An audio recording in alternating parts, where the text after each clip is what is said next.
ककरी में बतिया हजार लागे। ककरी में बतिया हजार लागे। ककरी तुरे चलली दुल्हा के दीदी। ककरी तुरे चलली दुल्हा के दीदी।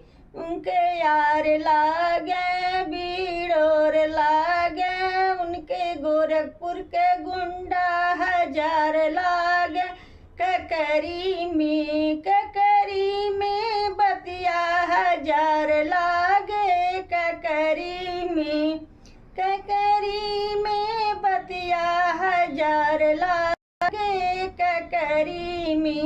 ककरी तुरे चलली समधी के दीदी। ककरी तुरे चलली समधी